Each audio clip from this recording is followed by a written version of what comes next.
Thank you so much for joining us tonight for our second webinar in our Natur Ambith Diverse by Nature webinar series. I'm Kit Stoner and I'll be chairing this webinar this evening. And Christy is kindly sharing the slides, so I and the other speakers will be asking her to do the next slide thing. So on that note, Christy, can you go to the next slide? So I'm going to start off with some housekeeping and a short introduction to the Diverse by Nature series. Then you'll then be hearing from our wonderful speakers, Jess and Anita. And there is going to be a short Q&A after each talk and then a slightly longer group Q&A at the end of the webinar. Next slide. If you've got any general comments, do feel free to post those in the chat box at any time during the webinar. If you've got questions for our speakers, if you can please use the Q&A box throughout the webinar rather than the chat, and I'll be asking those in the Q&A sessions. And if you agree with the question, you can click the upvote button. Next slide. Now, this webinar will include personal reflections and lived experiences relating to disability inclusion within the environment and conservation sector. Discussions may touch on ableism, accessibility challenges, exclusion, and systemic inequality. And some of the content could be emotionally challenging or triggering. So we really encourage all attendees to prioritise their well-being throughout the session. Please do feel free to take breaks, step away, or seek support if needed. Next slide. So you can see there are a number of support resources on this slide, and we're also going to be adding a link to these resources, and you can find those in the library icon on the left-hand side of your screen. Next slide. So the Natur Ambith programme is working to increase inclusion and access to nature for everybody. And to do that, we need people from all walks of life in conservation and environmental roles. And as part of the programme, we're running this Diverse by Nature webinar series. We really hope that these webinars are going to enhance feelings of inclusion and representation, that they'll deepen our understanding of different perspectives and empower more people to see a place for themselves in this sector. Next slide. The series will feature 5 webinars, each exploring a different theme of diversity: racial diversity, which we've already had, disability inclusion, which of course is today, Welsh language, LGBTQIA inclusion, and neurodiversity. And so tonight we're here for the second in the series, which is celebrating disability inclusion in the environment and conservation sector. Next slide. So our first speaker is Jess Poole. 7 years ago, Jess was involved in a road traffic accident which left her with life-changing injuries, which include permanent disabilities. In her talk, Jess will cover her work life pre-accident, her initial and ongoing recovery from the trauma, and how she has been supported by Natural Resources Wales to remain in work. So over to you, Jess. Thanks, Kit, and thanks everyone for coming along this evening. First off, I just wanted to touch on everyone's story and experience with disability is going to be different because, of course, every individual is different. So this is just my personal story and experience. I've never really talked about it like this before to an audience, so please forgive me if I stumble or get a bit upset. But I guess I've kind of approached this evening as free therapy. So a few initial thoughts. Until very recently, I think I've struggled to count myself as disabled. I think this is partly because I've acquired disability later in life. I had 47 years of not having to think about it in a personal context, so I felt a fraud compared to those with lifelong conditions. Also of relevance to my experience is that I was already working for NRW when I became disabled, so I don't have experience of seeking work with the new organisation since I've been disabled. So what I'm going to share with you today is how I came to be disabled, my subsequent pathway towards becoming the best new version of me possible, how I've been supported to return to work for NLW, and then before we move on to your questions, the types of queries and comments I receive every day, generally from people I don't know walking past me on the street. And final warning before I get going properly, there are images coming up of me in hospital following the accident which left me disabled and during my initial recovery phase. I don't think there's anything too medical, too graphic, but of course this could be triggering if you or a loved one have had similar experience of traumatic injury. So I just wanted to mention that before I get going properly. Next slide, please, Christy. So this is me pre-accident, at work and at play. I don't really have any pictures of me in a work context, but on the left, I'm out on Newport Wetlands National Nature Reserve, checking out the Severn Estuary, one of the protected sites I was responsible for as part of a team covering Cardiff and Newport for NRW. The last role I had with NRW before my accident was leading NRW's input to Welsh Government's M4 corridor around Newport scheme, otherwise known as the M4 Relief Road. My role was to lead on providing evidence on impacts on protected sites, including giving evidence at the public inquiry back in 2017. On the right, an image of me doing what I used to love, swimming outdoors. I never really called it wild swimming, just outdoor swimming, I guess. So yeah, this was a quick winter dip into the Bristol Channel, just outside the Severn Estuary at Jackson's Bay in Barry. Next slide, please. So all change. This is the first photo of me after my accident, whilst I'm still in intensive care.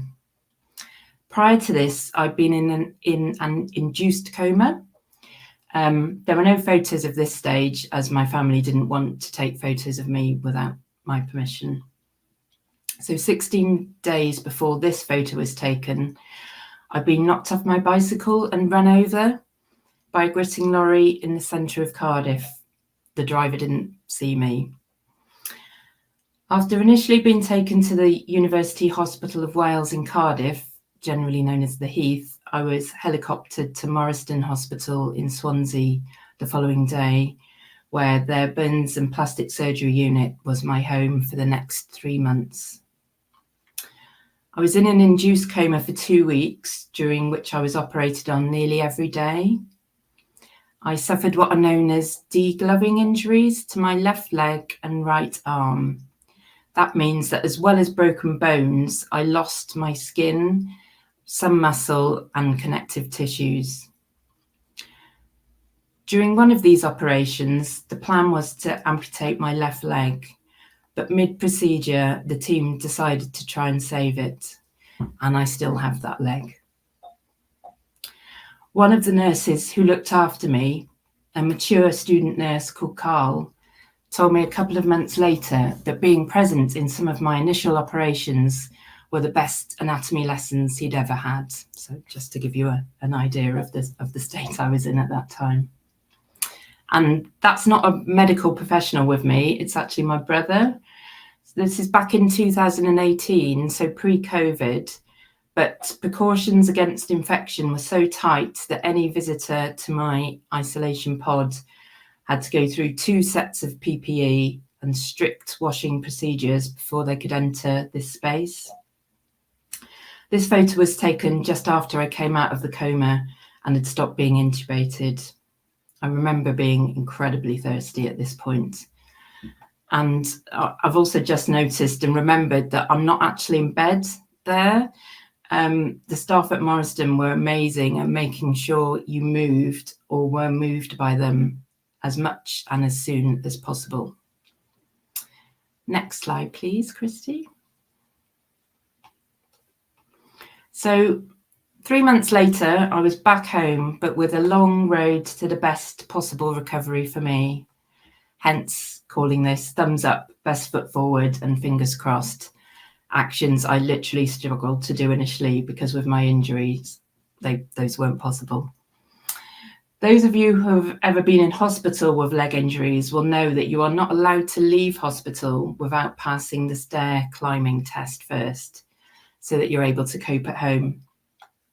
I had to relearn how to do this with a team of physios. They do literally teach you to put your best foot forward when climbing stairs. At first, when I got home, even tackling this one step into my backyard, the photo on the right, was a challenge. On the left, my right arm in its initial stages of healing, so you can kind of see partly what is meant by degloving. The scarring up my forearm shows an unsuccessful attempt to graft skin onto my hand, And then eventually Morriston used a procedure where my hand was attached to my upper thigh for 3 weeks to enable a full thickness skin graft to be taken, and that graft then was successful. I've had further surgeries on that hand since then, I think three or four more operations, partly to reduce the thickness of the skin graft and to improve function and dexterity. Next slide, please. So as I previously mentioned, my left leg was saved from amputation, but the extent of the injuries meant that the initial position of my foot was not good, as shown in the photo on the left. In effect, I had a club foot. I was therefore transferred to yet another health board, this time in Iron-Bevan, for further specialist orthopaedic treatment, and it was eventually decided to risk treating me using what's known as an external fixator. This is what enables deformed limbs to be straightened over a period of months. So my treatment was delayed due to COVID, but 3 years after the initial accident, I had the procedure. So yeah, the photo on the right is showing the fixator in place when it was the day I was operated on. Over the next 5 months, I gradually straightened the position of my foot by shortening or lengthening the various struts on the fixator according to a daily timetable of adjustments. And those adjustments were generated by some really clever 3D imaging and computer modeling of the shape and position of my leg. Next slide, please. So that procedure was successful, and so the photo on the left shows me a few days after the fixator was removed, still in plaster and with further procedures to come, but it was amazing to no longer have to try and sleep with my left leg in a metal cage. On the right, this is me about a year later and shows me more or less as I am now. So much more mobile, but still with very fragile skin due to all the grafts. Hence the orthopaedic boot, which I use to this day. Next slide, please. So yeah, that's my kind of story, if you like, up to this point. So next I wanted to move on to talk about how I've been supported back into work, and those elements which, you know, may well be of relevance to other people. So also, what can I share in terms of how I've navigated being able to work as a disabled person? And so my overall plea is to stand up for your rights. As I'm now classed as disabled, I am protected by the Equality Act, and in particular, the requirement on employers to make reasonable adjustments. So this has been relevant to me in a number of ways, in terms of the roles I can undertake for NRW, and practical adjustments in terms of equipment. Initially, when I was first looking to get back into work, probably about 7 or 8 months after the accident, I needed support in order to be able to access my existing work. I was very keen to be assessed by occupational health, as I didn't feel fully able to undertake my substantive job at the time, what NRW now calls an environment team leader. That assessment agreed that there were certain aspects of the role which I could no longer undertake. I was really fortunate to have an amazing team leader at that time who helped me to secure a more suitable role in the organisation. This was helped by, of course, the fact that NRW is a large organisation with relatively lots of job opportunities. I was also fortunate in a way that my coming back into work in 2019 coincided with a period of organisational redesign within NRW. And so I was able to secure a new role at the same grade as my previous substantive role, because no one else within the organisation had matched to that role. So this meant I switched from an operational, out in the field role to an advisory position, focusing on NRW's approach to biodiversity regulation. And that's a role I'm still in today. Alongside this, I needed a discussion around home working. Remember, this is pre-COVID, and so home working was not the norm. It has now become for NRW staff. I also needed some specialist equipment to enable me to continue to sit and use a computer. And this is where the Access to Work scheme run by the Department of Work and Pensions comes in. So an assessor initially came to my house and gave me an in-person assessment, a DSE assessment, display screen equipment, which resulted in recommendations for the equipment I required: a table of a specific height, a chair, a specialist mouse and keyboard to then pair with our regular NRW laptops. These items were then all funded by the Access to Work scheme rather than NRW itself. Subsequently, I was able to travel to an office. When I was able to travel to an office, this assessment phase was repeated at work.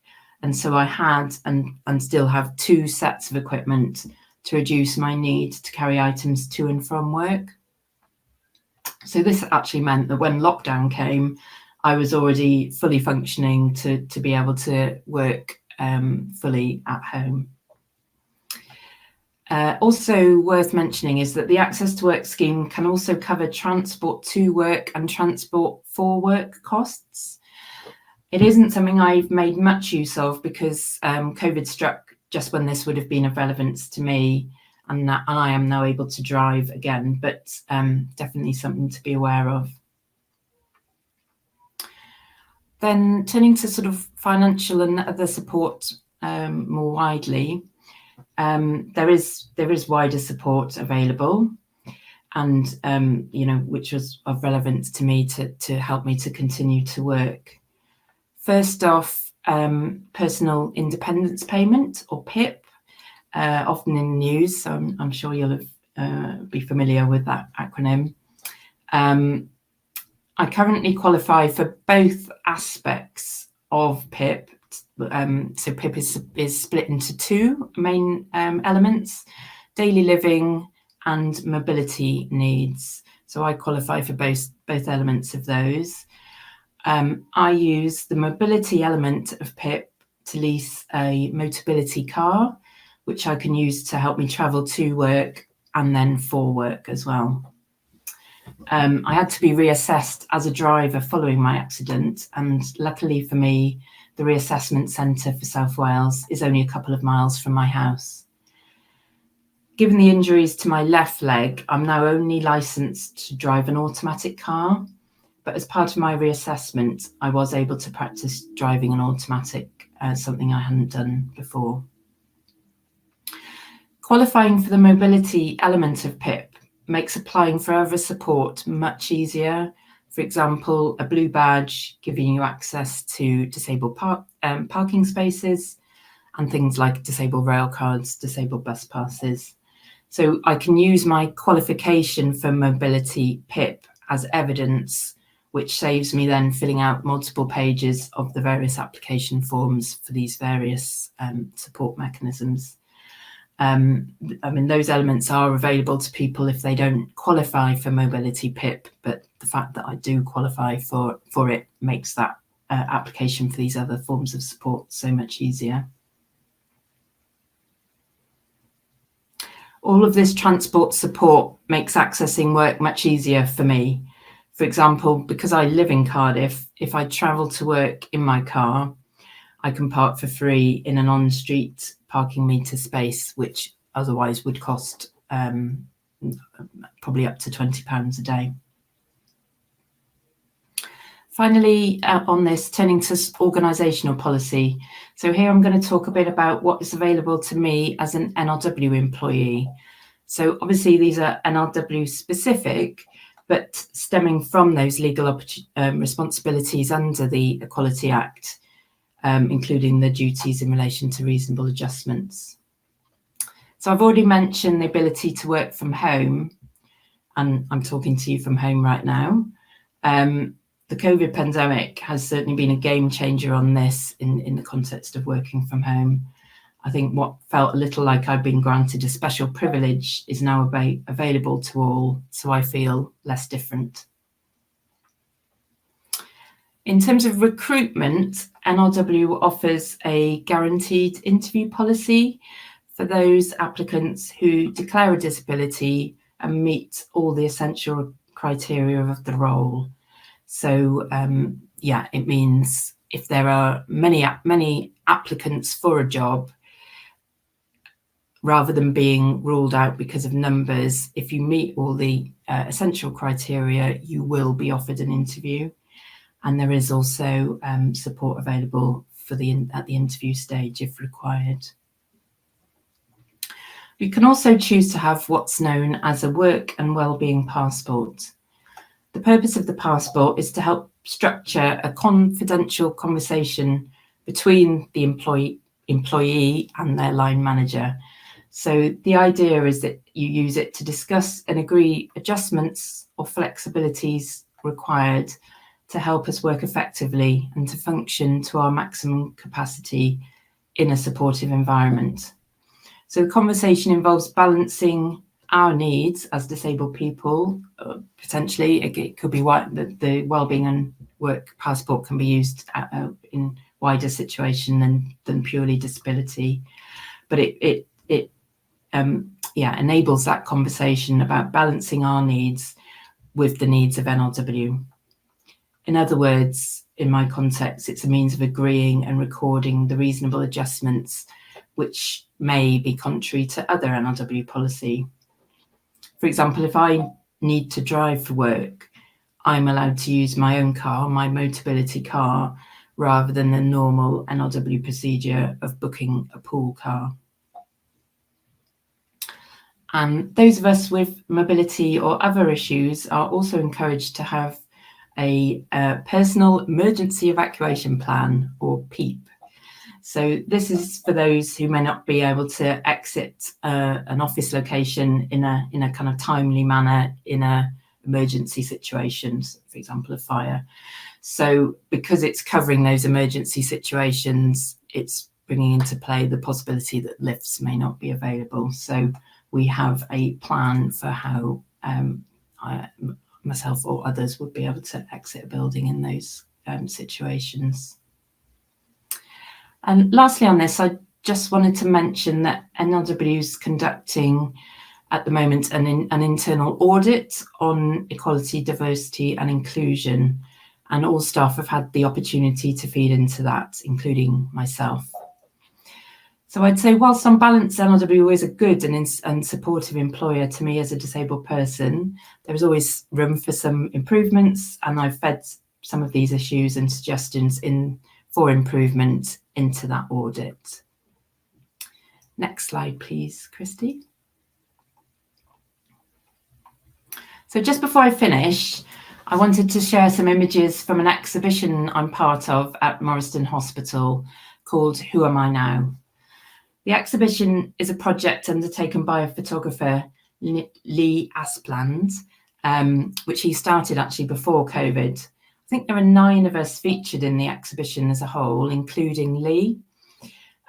We've all been through a life-changing experience. The exhibition is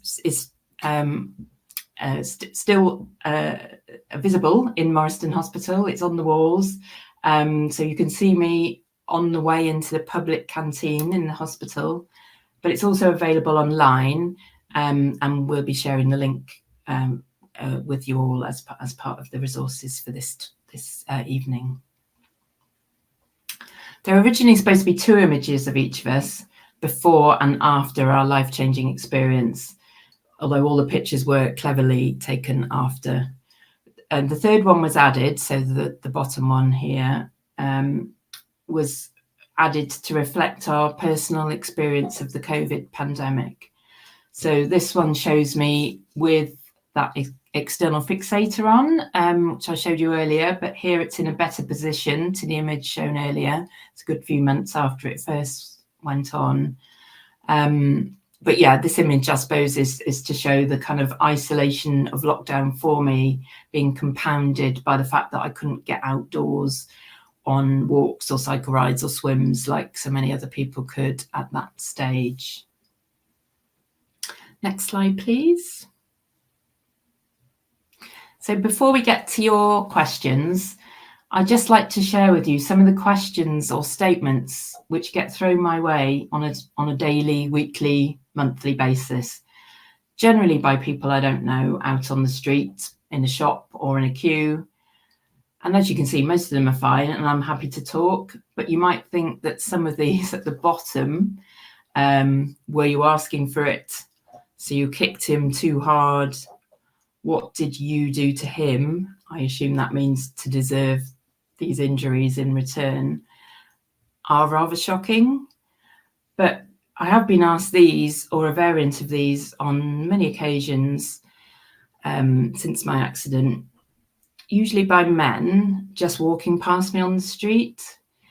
I think the trouble is that by the time I've processed what they've said, it's too late to come up with an appropriate retort.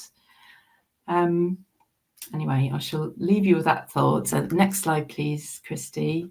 So yeah, I'm really happy to answer your questions or take any views from yourselves. And I really do mean feel free to ask anything, because I'm confident that you're not the type of audience that's going to ask the disturbing questions from the slide below. Slide before, sorry. Thank you so much, Jess, for sharing that experience. And yeah, they are shocking, but it's really important that we know things like that happen. So thank you. We have got a question for you. From your perspective, what cultural shifts are most needed in conservation organisations to make them truly inclusive for people with disabilities? Oh, that's a good question. I mean, like I said, I think NRW is good. I think, and I realise I've been, the fact that I was already a known quantity, if you like, I was a person that a lot of people knew for a long time, that has definitely helped me. I think in terms of the kind of cultural shift, it is about feeling free to talk to me directly about what will help me and others within the organisation. I think the support up front, as I've talked about, has been great. But I think then you can be sort of left up to your own devices a little. So it would be nice to have that support, or just a bit of kind of people coming to you and saying, okay, are things still working for you, rather than having to say, hang on, you know, this is no longer working, whatever it is, be it a practical piece of equipment, or you know, how I feel untreated, or you know, my voice being heard.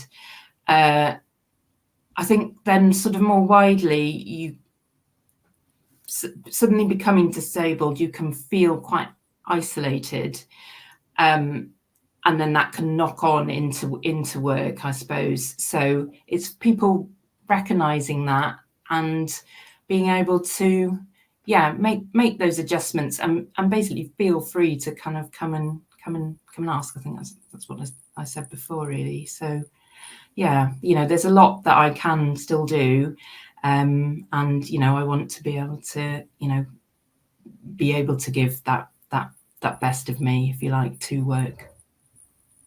Thank you. Another question here. Were there any difficulties in going back to work for getting back off work for your follow-up operations? I guess technically they're elective procedures, but presumably you still qualify for sick leave. I did, yes. Yeah. So again, this, you know, I realise we're in a pretty fortunate position within LW in terms of our sick leave policy.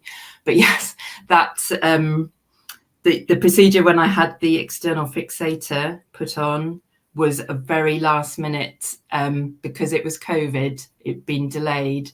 And then suddenly I was phoned up and asked, can you come in next week for it? So yes, I was supported through sick leave and so on, but yes, NRW were also very very good at suddenly, I didn't realize I was going to be off again. And then suddenly I'm saying the next week I'm off for a few months. So I did work some of that period when I had that fixator on, but yeah, not all of it. But so yes, I did qualify for sick leave. Yeah. I was going to ask you, you mentioned about the passport, and then also that you were, the process needs to keep on coming. And I just wondered, is there a process for people to continue to check in on you? Or is that something that's more down to individuals? Yeah, I think it really does depend on your line manager being proactive, but it's a two-way thing, really. So I guess going back to what I said, right at the beginning, it's almost myself recognizing that I am disabled and have some additional needs, and feeling able to advocate for myself, if you like, but also having a line manager that is proactive as well. So it is a two-way process. Yes, like anything, individuals do make a big difference, but it's also learning to, like I said, I think, stand up for yourself and not feel that you're being difficult by making those requests. So I think that's come to me quite recently, really. Yeah. So okay, we've got a couple more questions. So did educating yourself on your rights, the Accessible Work Scheme and organisational policies sit with you, or was your organisation knowledgeable and proactive in ensuring that you had all that information you needed up front? Yes. So the organisation NLW supported me on that. So within NLW, we have within our kind of health and safety team, we have a wellbeing advisor who, she was the one who knew, or was recognised that I would qualify for the Access to Work scheme, if you like. So I didn't at that stage do any of the kind of reading up on it. It was that was kind of handed to me on a plate, if you like. I think I said I was very keen to be assessed by occupational health. I know a lot of people don't like to go that route, but for me, it was important to have that formal assessment. So it wasn't that wasn't available to me, but I think probably my managers at the time were quite surprised that I was the one saying, please, can I go and see occupational health, rather than going, no, I don't want to see them because will they say I can't work anymore? But yes, the access to work side of things was dealt with on my behalf. So someone coming to my house was arranged for me. The equipment was then ordered for me, and the invoicing or whatever that happened was also then done by others in the organisation. So yeah, like I say, I guess it has been handy working for a larger organisation in that context. But the information is available online. Like a lot of these kind of support areas, they're, as everyone will have seen in the news, it's the type of schemes that are getting cut, and eligibility is being reduced, but they are still there. Thank you. Another comment and a question. Wonderful talk. Thank you, Jess. I think we'd all agree with that. Have you experienced any particularly good examples of accessible nature reserves or nature sites, not just NRW, but any nature provider or organisation? Ooh, I think, well, it's interesting. We're talking about Newport Wetlands. So I was you saw me at Newport Wetlands before I was disabled, but I remember when it was being under construction, some of the accessible features that were built into it at that point. So yeah, I think that is a good example.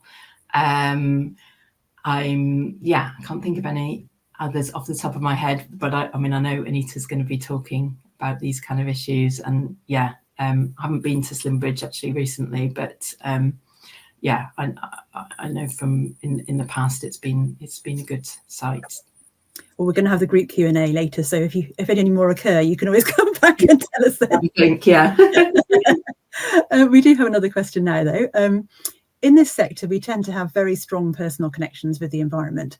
Has your experience affected your personal relationship with the natural environment more broadly, either positive or negative?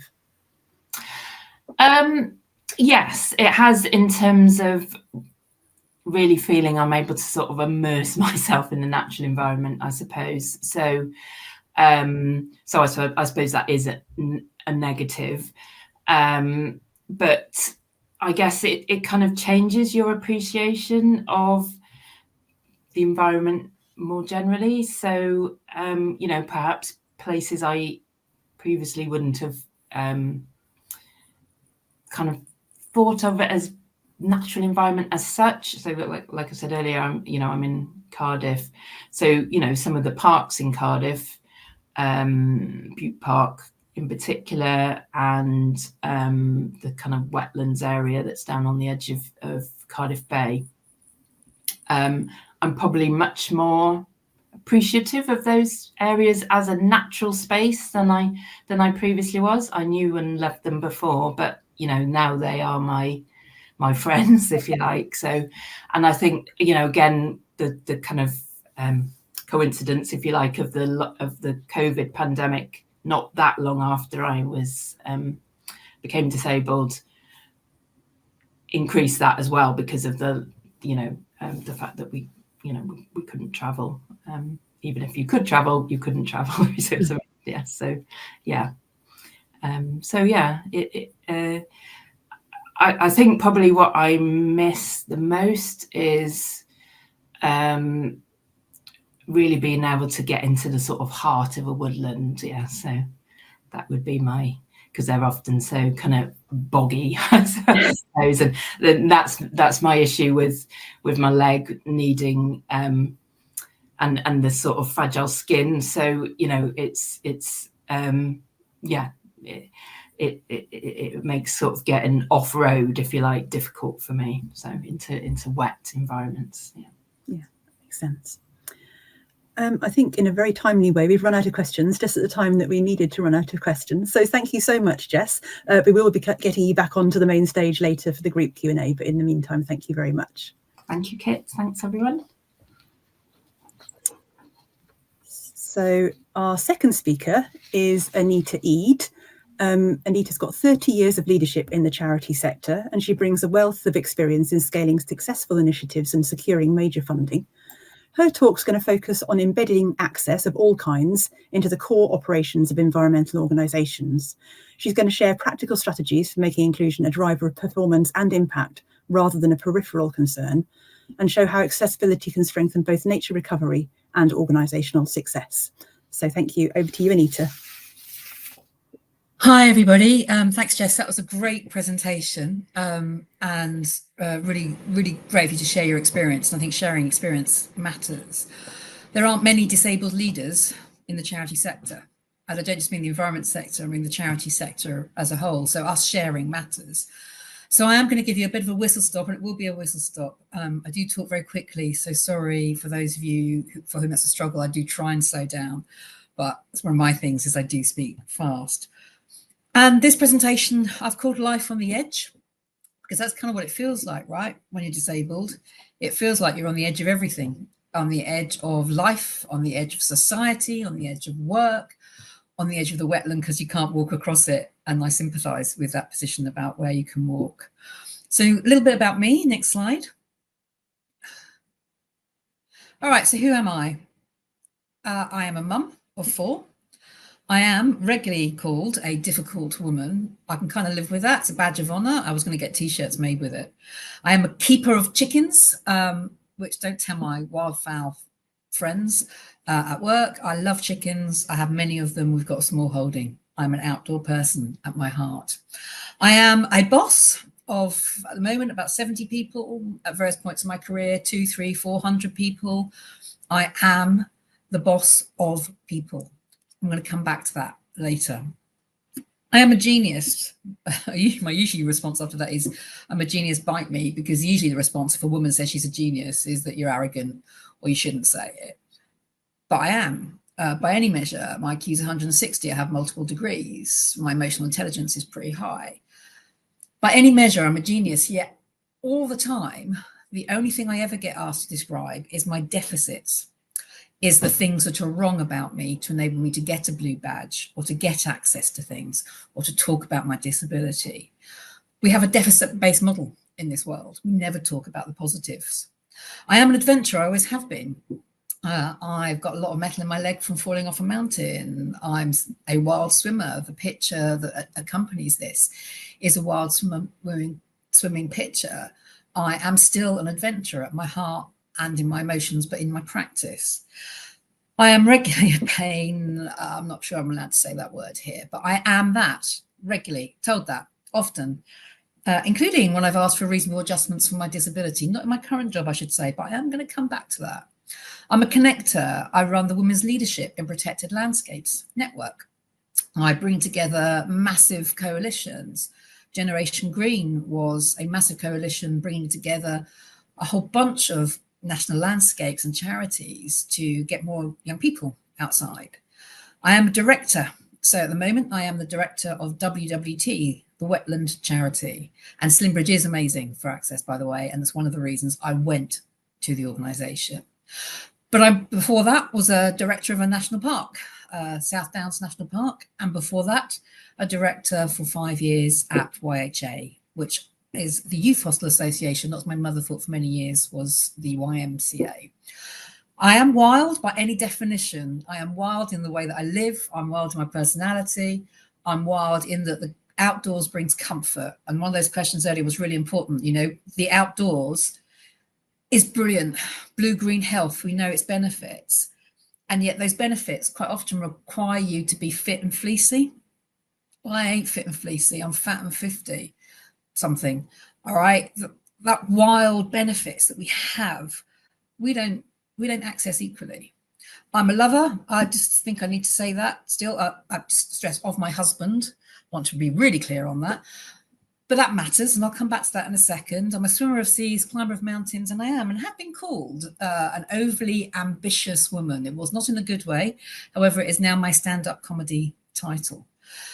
Why have I shared that? Well, partly so you know who's talking to you, and thank you for giving up time on a Wednesday evening to come and listen to talk about disability. That gives me great hope for the sector. But also because we contain multitudes. Right? We are many things. I could just as easily have been the speaker at your LGBT plus piece. I could just as easily be talking about neurodiversity as the parent of neurodiverse children who benefit from the outdoors. We contain multitudes. And yet, next slide. Once I appear like this, it's the only thing people see. Once I appear in a wheelchair, that is what people see first. My condition was late onset in life, so I recognise that transition piece. I'm still in denial about it. I'm still in transition. I will still avoid taking a wheelchair as often as possible. I will still avoid taking sticks as often as possible. And it's taken me a couple of years to even say the words I'm disabled. I hate that picture. I don't share pictures of me in the wheelchair. Once I sit in a wheelchair, all the things on the other slide, that I am a lover, that I'm the boss of many, that I'm a director, that I'm the mum of 4, that I'm brilliant, that I'm a genius, all that goes out the window. In public, in life, in my social life, even with my friends, and certainly at work. So I'm just going to pause here when someone talked about culture earlier. This really matters. This is actually Tintagel. If you know Tintagel, it's a very steep hill, and the little up and downy bus wasn't running, if you know it. And actually, my husband kind of took me down in the wheelchair because going downhill is harder for me. I can walk, but going downhill is harder. And all the way down, those comments that previous speaker was talking about, all the way down, he got the comments, oh, she's fat, how are you going to get her back up? Oh, my God, mate, let go, see what happens. All the way down to the bottom of the hill. Society feels as soon as you're in a wheelchair, you're allowed to comment or talk about it. So I just want to flag that first and foremost, right? When you've got colleagues who are disabled, it is really great to be supportive and inclusive. It is massively important. It is massively important, I feel, my responsibility as a leader to share that photograph and to talk about it. But know that there are other things too, and know that it's really important for you to remember that, and for you to recognise that, and feel empowered to ignore their disability. Sounds very strange, doesn't it? It's really important to make access for, to make support for, to do all the right things around someone's disability. It's also sometimes fine to ignore their disability. If I'm in the pub getting drunk, oh, do you know what people in wheelchairs do, providing you can find a table to get your wheelchair under, then actually, I'm not a disabled person, I'm just your mate drinking in the pub then. So there's something really important about identity here. Next slide. All right, so look, I kind of know you all know all this, right? Because you're here on a Wednesday evening giving up your time outside of your working hours. So the why inclusion because bit really isn't kind of aimed at you. But if in your workplace you need to make the case, and we do still continually, there's a lot of people who don't think that those services and benefits that Jess talked about in the previous discussions should be available. So let's assume you need a business case. Well, firstly, right, it's the value of the purple pound, 19 billion to tourism in this country. And as one whose business relies on, I'm responsible for a 26 million quid income stream. That's my responsibility to get that right. The value of the purple pound matters, right? It really matters, as does the rainbow pound, right? Greggs do not cover their shops in rainbows because they love the LGBT community more than any pasty provider. They do it because they recognise the value, and of Muslim giving, and of working class donations, because by the way, the working class proportionately give more than other people. So there's a business imperative for inclusion. There's of course the law, which Jess ably described earlier. But there's something about us as charities, as many of us are, or not-for-profit organisations, as NRW and others are. We're about holding our public assets for all, not all who can get there. We are holding our public assets for all. And here's the other reason for inclusion for us as environmentalists and conservationists, which I imagine many of you are. The world is on fire. It is. It's on fire in many ways, literally. The nature aspects of the world are damaged, the environmental conservation aspects of the world are damaged, and there's a whole bunch of other stuff that's going on that I don't really want to do on a Wednesday evening.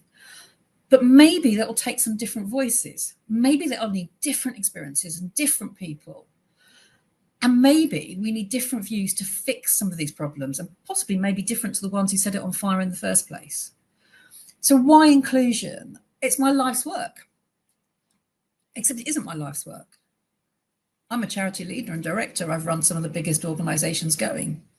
This is not my life's work. And that is because for me, inclusion is at the centre of what I do. So I am known as an access and inclusion lead, and I do advise DEFRA. I do advise lots of organisations on inclusion and access. But first and foremost, I am a leader of organisations, strategist and income generator. I run massive operations. So for me, inclusion is not there because it's an access thing, a thing at the side that can get cut. By the way, the first thing that was cut after COVID were all the access jobs in the charity sector. Every inclusion and access job in the charity sector broadly got cut. But if you build it in at the centre, it can't be. It can't be cut if you build it in as core to your work. So next slide, please. And here's my position, because reasonable adjustments are the law. But every time someone has to ask for a reasonable adjustment, we have failed. I want us to just pause on that for a second. If someone has to ask us to do something different to include them, we have failed. We need to build all of this into universal design. I went for the WWT job. I already knew Sarah, who's the chief exec, so she still put me through a long day of interviews, one of which was at the top of a flight of stairs. Now, one of the characteristics of my condition is I'm in pain all the time. I am in pain all the time. I have 4 children without childbirth. Nothing compared to my daily pain at the moment. I'm not saying that as woe is me, but understand that pain is a condition and a disability in its own right. Now, I hadn't, with all my confidence, my brilliance, with my track record, knowing that I met the job spec in spades, I hadn't wanted to say that I couldn't make stairs. I hadn't wanted to say that. I hadn't wanted to show that interview that weakness in an organisation I knew was pretty inclusive. Wouldn't it have been so much better if we just built, WWT had just built, which they are now doing for future interviews, that in and assumed that there might be people who couldn't walk upstairs, not asked beforehand, didn't ask you to declare beforehand. What about if we built that interview to say in the stuff that came out, by the way, you can get your car taxi to here. By the way, once you get to here, there are no steps. By the way, once you get to the room could have wheelchair access. By the way, we have made sure that all the videos and materials we've got have got subtitles. If you'd said that right from the start, so someone doesn't have to ask for it. So it's great when these forms come out for conferences and events that says, please tell us what your accessibility needs are. But how much better if we told them first and we built that in? Because every time someone has to ask, we have failed. And I'll give you a good example of why that matters. In one of my previous jobs, I had to ask for some adjustments as this was starting to happen. I had to ask for some adjustments about needing my husband to come with me. Fortunately, he flexible in consultancy, to come and stay with me because I was very unsteady on my feet, but I needed to get out operationally. I was on the road a lot. Rather than the boss just saying yes, they had to ask the board. They made a big thing about air cover. They made a big thing about how they would do me a favor to allow that to happen. It didn't cost them anything extra, but they made a really big deal out of it.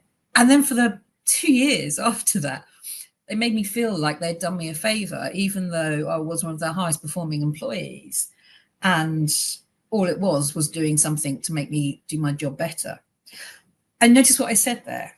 I justified, like so many disabled people do, the fact that I was worthy of those reasonable adjustments because I'm brilliant. And that was what they'd said to me. We've made these adjustments because you're really good at your job and we need you. Not because they're a legal entitlement, not because it was ethically right, but because you're good at your job, so you deserve them. That's a bit like saying, it's one of my hated phrases, you're on a well-deserved holiday. You're not. You're on your legally mandated and entitled holiday. People who are disabled feel like they need to be more brilliant, better than many of their peers.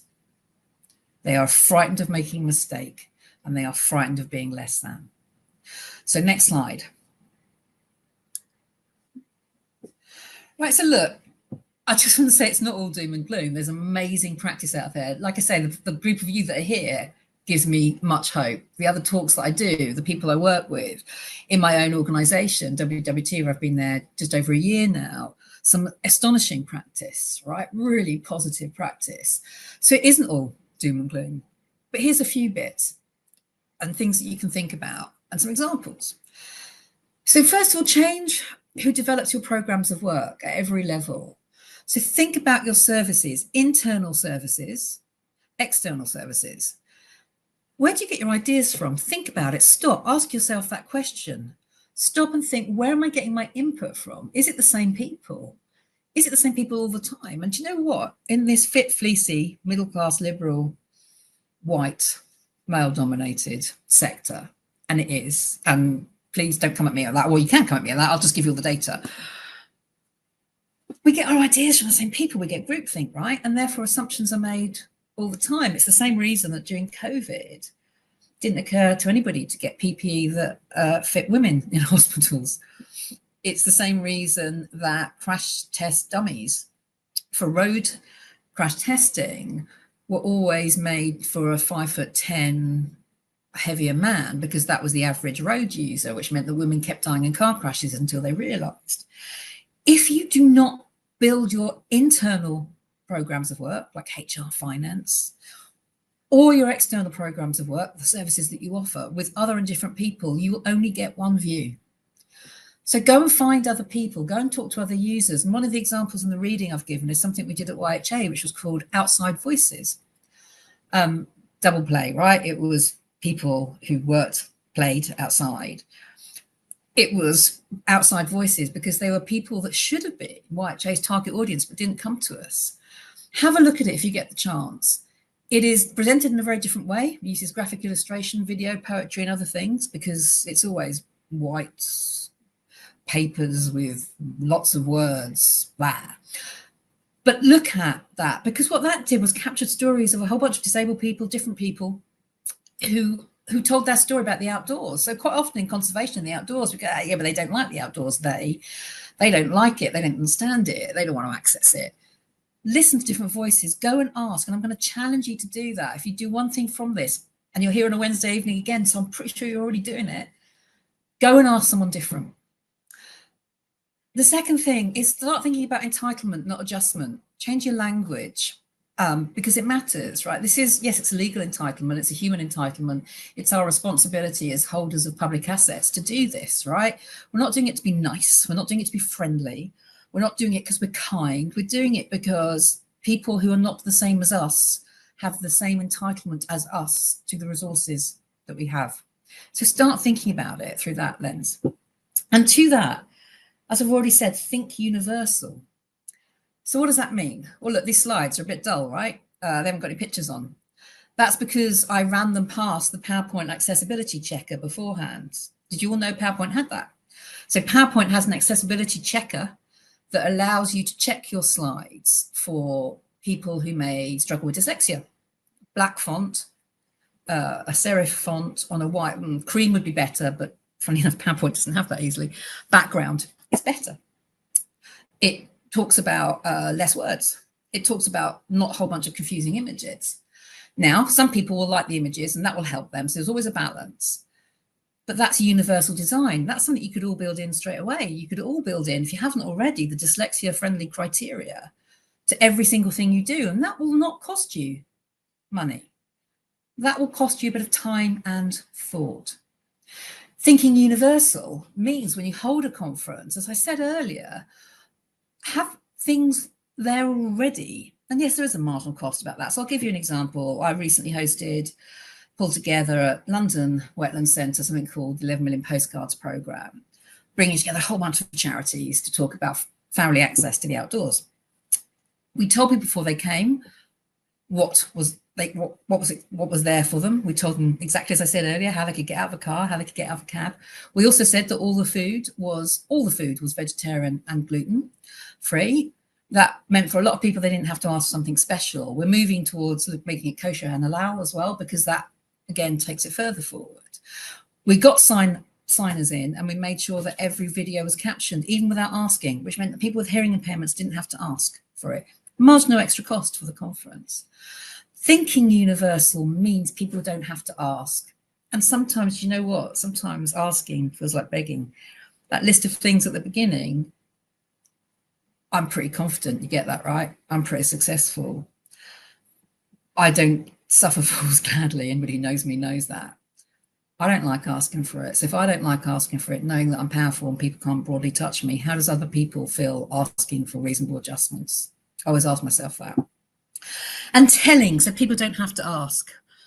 And that's kind of a little bit what I was just talking about, but also giving people information to make their own call. Now, fortunately for me, I'm married to one of the country's leading walk designers, and some of the reading that I've given you afterwards, if you're interested, talks about how he's had to do a lot of work on designing walks and designing language around walks, because what is easy for somebody is not easy for somebody else. There's a whole bunch of stuff that the walking sector falls into as traps. One of those was the suggestion that this walk is easy, this walk is challenging. And that would usually be through the perception of the fit and fleecy, able-bodied guy. Actually, some walks are exceptionally challenging, but are still wheelchair accessible. So we supported a young man that did the whole of Hadrian's Wall in his wheelchair on what was a massively challenging route, but was still accessible because we made it accessible, because we built in ropes, because we built in people to help him over the other pieces, because he had a wheelchair that was an all-terrain wheelchair.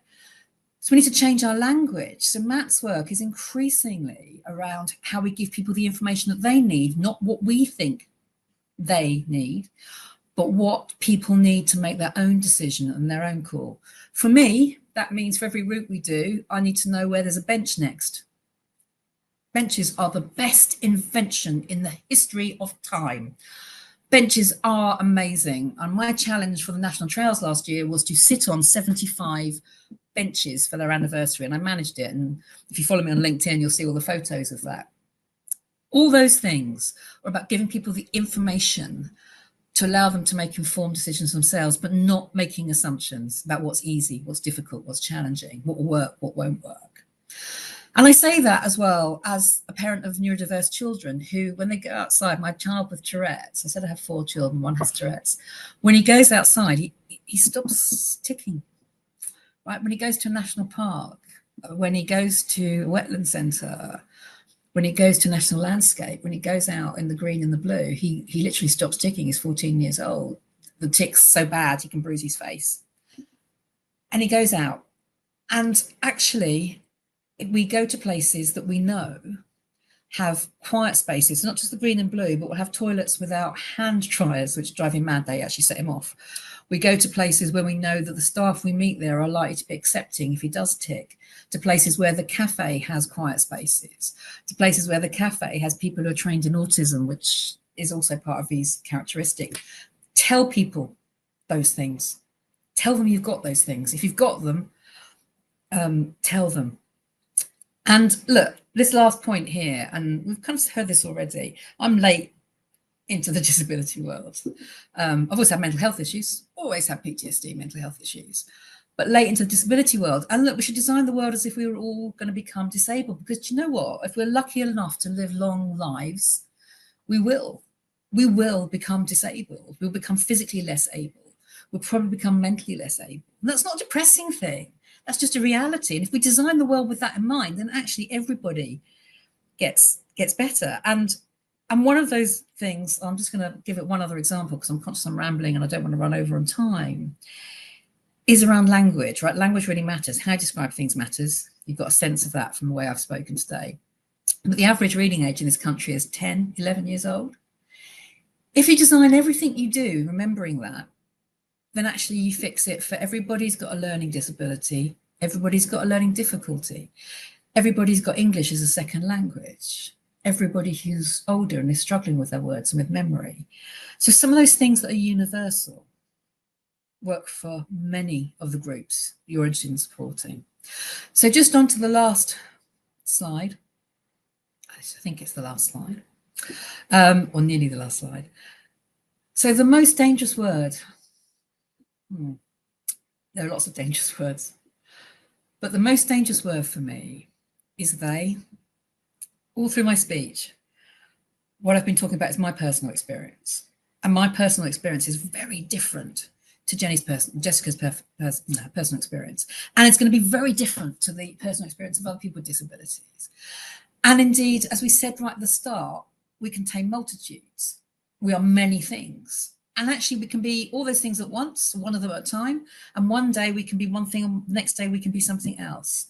When we, and I do it, say they when we're designing services, when we're making assumptions, when we're talking about our colleagues, when we're trying to include our colleagues, when we say they as a group, as a shorthand, as a label, and we all do it, then actually that's othering.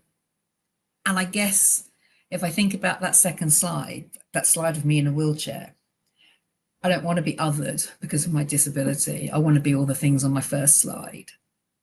And I think that's one of the things, if you can take things away with you, just to remember that they is a really dangerous concept. I think that is the last slide, providing I've got that right, other than any questions. And I hope that was useful. It was whistle stop. I have given some reading. Just to explain some of the reading I've given, it's some of the work we did at YHA. It's also some of the work I talked about on walking access. It's also some of the work of the great Debs North. If you don't know who she is the government's disability advisor and ambassador for the outdoors and nature at Westminster. So she's amazing. She also runs Access the Dales, because you're not disabled if you can move around things. And she does a lot of work on trampers and other mobility devices, which means, Jess, you'd be able to get over those spaces and places, because I've seen Debs get over the boggiest land ever. And I've also included a couple of bits of other research work in there that might just give you some useful tips and background. But look, really, thank you for coming on a Wednesday night. That was whistle stop. I hope it wasn't too outrageous. That was my mellow self, and thanks very much for asking me. Thank you so much, Anita. It wasn't too outrageous at all. We need a bit of outrageousness on a Wednesday night, I think. We have got a question for you. In your experience, what are the biggest misconceptions organisations have about disability inclusion, and how can leaders challenge these effectively? Well, I think the first is that disability is homogenous, right? The first is that all disabled people need the same things, right? So I use a wheelchair, but sometimes I'm not a wheelchair user permanently. That's going to be very different to somebody who uses an electric wheelchair. That's going to be very different to somebody who can walk. That's going to be very different, obviously, to people who are neurodiverse. So I think understanding that it is not they is a really big deal. I think sometimes, though, I'm going to say this, it's just human decency and compassion. So when I talked about the example from my previous employers about getting my husband to come with me, God, the rigmarole, I had to do a whole presentation on why he should come with me. I went to WWT, Sarah immediately went, yeah, do we need to pay any of his costs? That difference on the same question is leadership, was boldness, right? So I think something about being decent. One of my previous jobs, all the directors sat on the top floor of the really rickety stairs that were dangerous for anybody, actually, probably marginally illegal, just generally. And I certainly would have needed an escape plan, but I couldn't get up them. It hurt to get up them. So I said, can I sit somewhere else in the building? Can the directors sit somewhere else in the building? No, you have to sit here. Every day, we expect you up on the director's floor. All right. I had to beg for a reasonable adjustment, and I was told I was a difficult woman. So I think there's something around understanding things are different for each individual. I think there's something about some common decency. And I think if you hear managers and directors and other people doing stuff like that, step in, because I can, because I'm powerful and I've earned my position. But if it's hard for me, you imagine how it is for someone who's just entered into an organisation. So I think it's, yeah, accept difference and be kind. And if people aren't kind, kick them in the arse. Sorry, I did say it in the end. Sorry, apologies. I was going to actually ask a question just linked to that, actually, around and Jess has come back into the main room. So any questions you've got for Anita, please continue to put them in, but we will be bringing Jess in shortly. But I just wondered, in terms of, both of you gave examples of cruelty, basically, and I just wondered what advice you had for allyship. Yeah, right. And I think this is a really tricky one, right? Because we all get it wrong sometimes. That's the first thing, right? I will use the wrong language. I will use the wrong word. I will joke inappropriately and upset someone. We all do it, and we all do it. So that's the first thing to say. None of us are perfect. We'll all struggle over the right word, the right language. And God knows, if you've got teenage kids, you know the language that is right changes every single day. I didn't know what abrosexual meant till last week. I know now. But look, so the language we have, the language we use, the words we use, everybody starts over that sometimes. So I think that's the first thing, is allyship doesn't mean you have to be perfect. It does not mean you have to get every word right all the time. It doesn't mean you never cause offence, right? I think that's the first thing. But I think it's about power. And if you've got power in an organisation, you have a responsibility to use it and deploy it well, whatever that power is. So I think if you see things, at WWT we have something called active bystander training. It's amazing, which actually supports and encourages people to make those interjections, because it's hard, right? So I think being an ally means being aware to it, being alive to it, being able to go up to somebody afterwards and say, are you okay? Being prepared to raise it, being prepared to challenge it. But I'm not going to pretend challenging it's easy. I couldn't challenge that boss, the chief exec as he was at the time. I couldn't challenge that boss about the walking up the stairs with everything I am. It was only when a number of other colleagues went and said, no, you're out of order, did I have some weight to do something about it. And I don't think you should ever underestimate rather the importance of that. Thank you. We've got another question for you. Do you have a good example of an organisation you've worked with making what might have seemed like a tiny change, but that resulted in huge progress towards becoming more inclusive? Well, a couple, right? And one that isn't in disability, actually, and I'll do one in disability too. So one at YHA, where one of the things we did, it was in the Peak District National Park, actually, we put a whole bunch of signs up that said Mecca this way. Now, most Muslims who pray to Mecca know where Mecca is, by the way. What that actually did was say, with no cost at all, you're welcome here. That said, you are welcome here. Unfortunately, then, because we put a couple on places that we didn't actually own, a whole bunch of the locals decided to make a planning complaint about us, which said something. Apparently, it was about the sign. I don't think it was about the sign, was it? But actually, for all the places we were allowed to keep them, that was a massive, massive big deal. So that's the first thing. I think the second thing you can do, and I know we do this, but we probably don't do it enough, right? The imagery that you use is really, really important. So the imagery you use, having people who walk with crutches, having people in different types of wheelchair, having people who look different, got facial disfigurement, all of those things matter. It's a standing joke with my team. I tell them that's great. They've got diversity, but everybody is beautiful. Could we have some ugly people now as well? And it sounds like I'm kind of joking. Totally joking though, right? If the images we present have to be accessible and understandable to people. So I think having real users, having real voices, having, I thought the imagery that you shared, Jess, thank you. I thought it was really brave and brilliant to share that imagery. That matters. And that photo exhibit that you were talking about, that's an amazing way of showing the difference and showing people recover as well. Thank you. So Jess is officially back in the room now. So if you've got any questions for Anita or Jess, or for both of them together, then do please keep posting them in the Q&A button.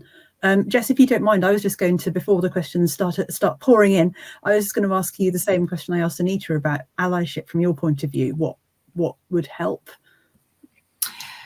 Yeah, so I mean, in listening to what Anita has to say, I mean, it has made me feel, hesitate to use the word fortunate, but I can see that in working for NRW, which as I said earlier, it's not perfect, but it is not bad.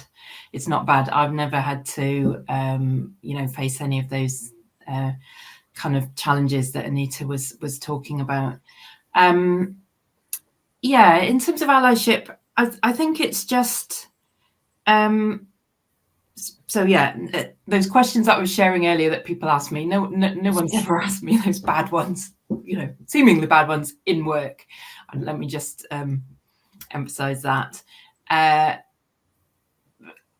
think what would be useful is, and again, I mean, I suppose it speaks to what Anita was saying of people like you not needing to ask the stuff, that it is there, so people are thinking about that.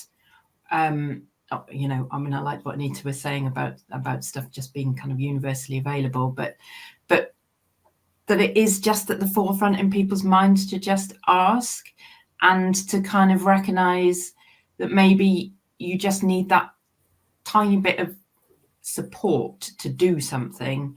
I mean, I've had a recent trivial, in many ways, example. I've got a particular chair at work. It's not particularly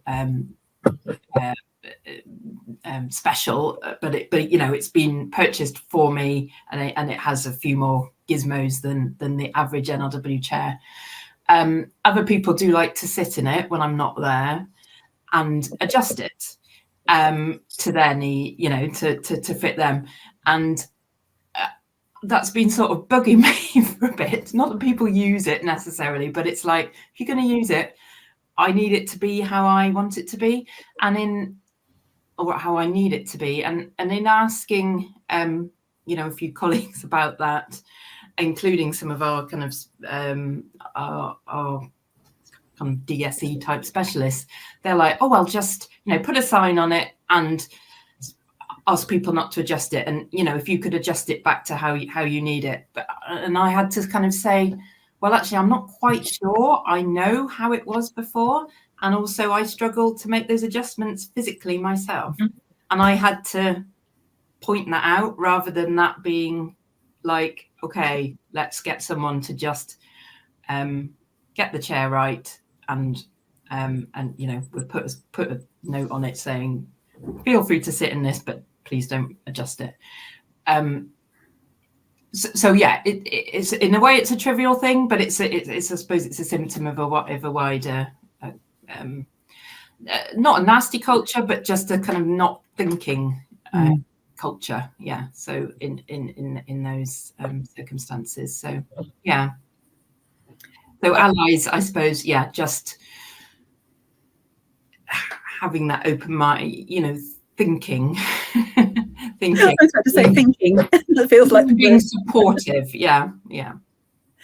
Can I ask you both? I think Anita mentioned that you give advice to DEFRA, and I'm always really conscious whenever we talk about EDI, we always want to make sure that we're getting the lived experience and feeding that into our policy making and everything that we do as organisations, but also not wanting to put too much burden on those that have that lived experience. I just wondered how you both felt about that.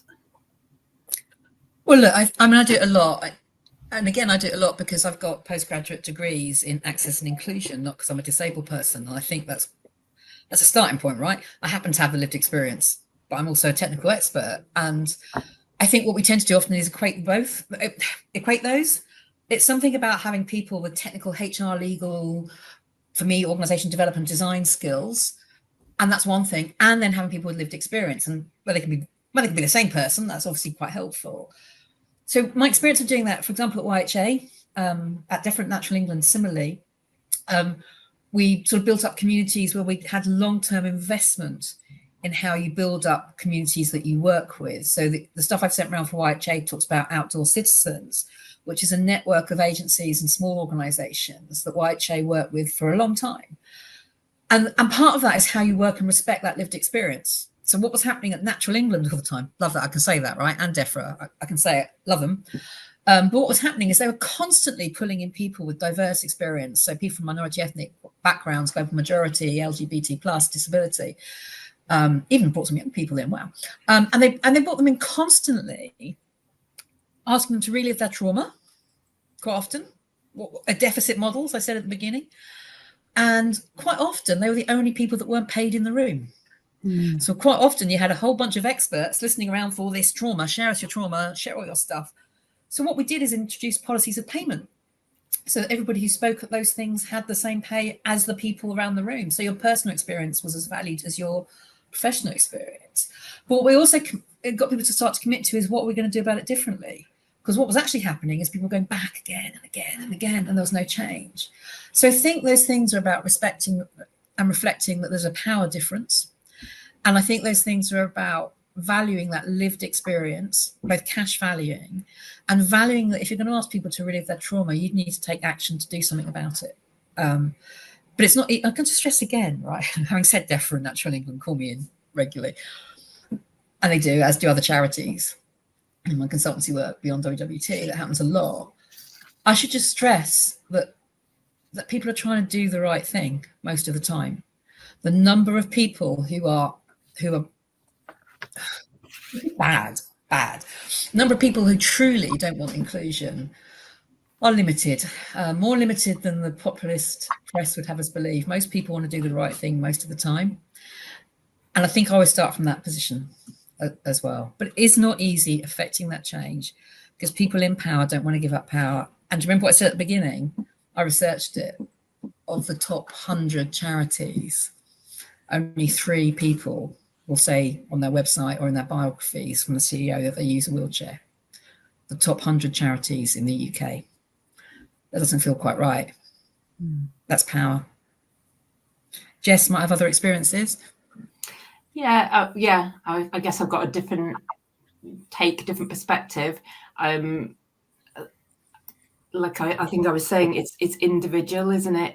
It's personal. It's there is no they. I mean, I liked what you were saying, Anita, in terms of that. So yeah, I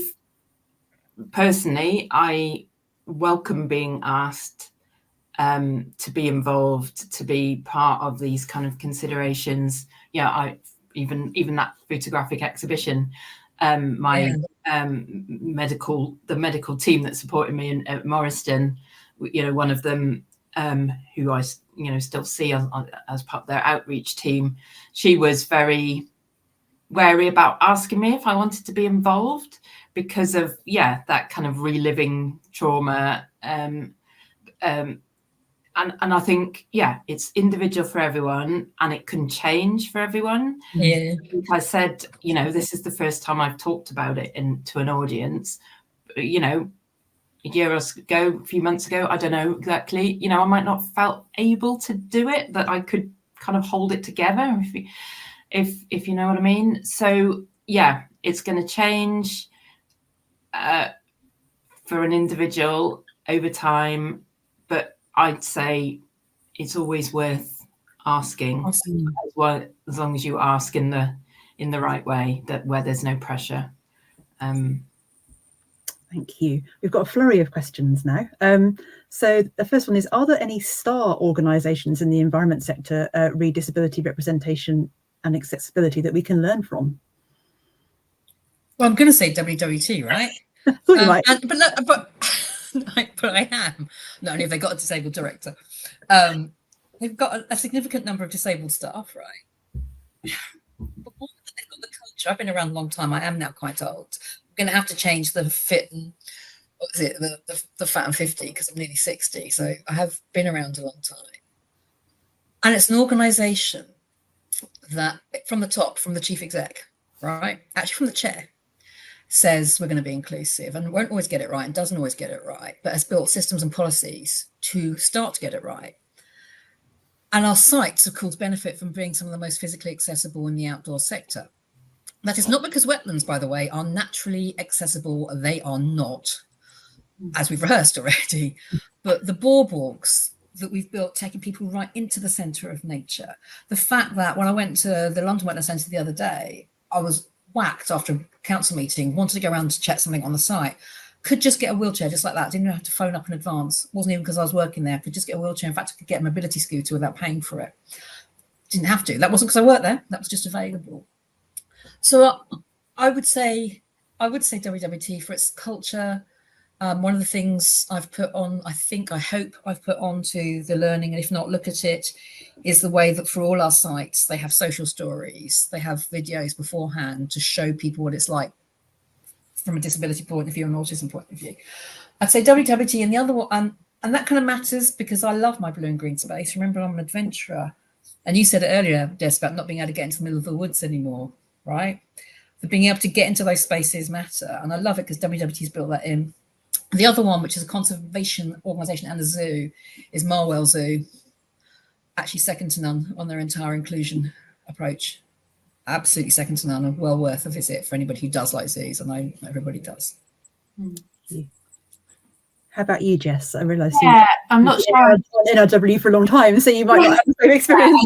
I'm not sure I can sort of add. I mean, I did think about this in advance of this evening, and I meant to ask. I wasn't sure if I was even going to be able to be told, like, how many people in NRW are,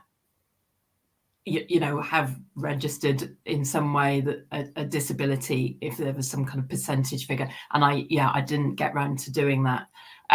But I'd say in terms of sort of visible disabilities, it's low in terms of numbers of staff. But in terms of, the accessibility of our offices, the accessibility of our sites, particularly national nature reserves, and obviously NRW is responsible for the Welsh Government woodland estate, the forestry areas. Obviously there's big chunks of those that aren't accessible, but there's areas of them that are. So I'd say we're not bad in that sense. In terms of employing disabled people, I'm not sure there's probably not many of us, but I don't know that categorically. Thank you. I'm going to try and squeeze a couple more questions in, a comment as well. Really helpful talks, thank you. In terms of accessibility info for events and activities, what are the basics we should all aim to provide? And are there resources, for example, standards and examples that you would recommend? Wow, that is a whole other session. I mean, Jess will have some examples too, but I mean, look at some of the work that National Trust does on some of their accessibility resources, scaffolding. I'm going to say it again, some of the work we do, Generation Wild, and our programs of work, our programming up WWT sites, have some really great accessible resources, have some really great ways of helping people around sites, accessible maps as well, really important. Those video storytelling pieces I was talking about. But also, again, I'd do the same thing, right? Go and ask disabled groups. Go and ask those communities, what programs would they like to see when they come? What would encourage them to come? Go and visit the people, go and find the people who aren't already coming to your programming. Go to the special schools who don't come out as much as others. Go to the community groups, go to the community centres. Ask them what would encourage them to come. That's part of the solution, isn't it? Yeah. Yeah, I think in terms of NRW, yeah, we're maybe not at the sort of forefront in the same way as WWT, and I have to say this isn't the sort of area that I work in, so I'm you know I'm just aware of it within the organisation as a whole. So I know in terms of our branding and issues around accessibility of that, there's certainly a focus on that in the last year or so because of you know, staff who've been brought in that work on those kind of aspects. But yeah, more broadly than that, I don't know. Worth saying that some of the NRW sites are some of the examples that I always use of really good signposting, really good waymarking, really good inclusive work with a broad range of images, really great language levels. So it's probably worth saying, as an expert in it, actually a lot of your sites are the sites that I show and share with other people. And I just think it's worth just flagging that. Yeah, and I think that's come through this recent focus, you know, the last few years on branding in its broadest sense. So yeah, that's good to hear. We've still got a couple of questions, but we are running out of time. So I'm just going to ask a short one, and then it may be that some of the other ones can be picked up in the resources section, which I'll come on to in a minute. So the last one is just, do you have any advice on building accessibility into training provision rather than approaching from a site-based, for example, reserve or zoo perspective? It's quite a big question, but for a speedy answer, I'm afraid. Wow. In training, I train. If you are a training organisation, is that what it means, you think? An organisation that provides training? I'm assuming so. Yeah. Jess might have given this too, but ask your users. Ask the people that you're training how they, you know, what they want and need. And then trying all those things I was talking about earlier, think about building it in right from the outset, I think. But I mean, again, that's a session in its own right. It might be. That's an amazing topic. But Jess, I don't know if you're in. Yeah, well, again, I'd say you know, it's personal, so always ask. Yeah. And I guess this kind of online type platform can be, you know, I'd certainly say from my own perspective, it's very useful in terms of attending training, if it means not traveling, being in the comfort of your own home, having what you need at hand. You know, that does make a big difference. And I think, like I was saying earlier, it makes you feel less different because you're able to take part in an equal way. But although I recognise that wouldn't necessarily be the case for everyone in their home, it depends on what you've got available in terms of, you know, space and internet access and so on. So yeah, it's again individual and changing. Yes. So brilliant. Thank you both so much for sharing your experiences, but also giving us a lot to think about. I think I've been making notes as been going along, so, and I'm sure others will have done too. I also wanted to say thank you to our funders who are on the slide there. And we would love to get your feedback on this session. So a very short poll should appear hopefully on your screen, and we'd really appreciate it if you could just take a minute to complete that.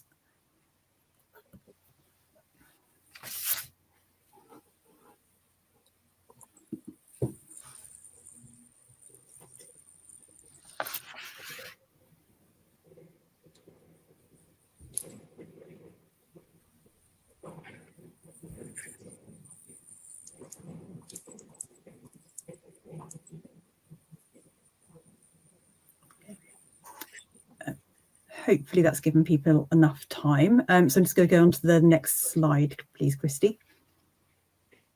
So I mentioned earlier on about some resources. So both of our speakers have provided some suggested resources and further reading that you might find useful. You can find those in the library section as well. And next slide, will just a reminder of the rest of the webinars in this series, with the next one being on the 21st of January. So we just go on to the next slide. There we are. Yep. So we've got the Welsh language on the 21st of January. And I just finally wanted to say thank you again to our speakers, who have been fantastic, and to all of you for attending, and have a lovely rest of your Wednesday evening. Thanks all. Thank you. Thank you. Bye. Thank you.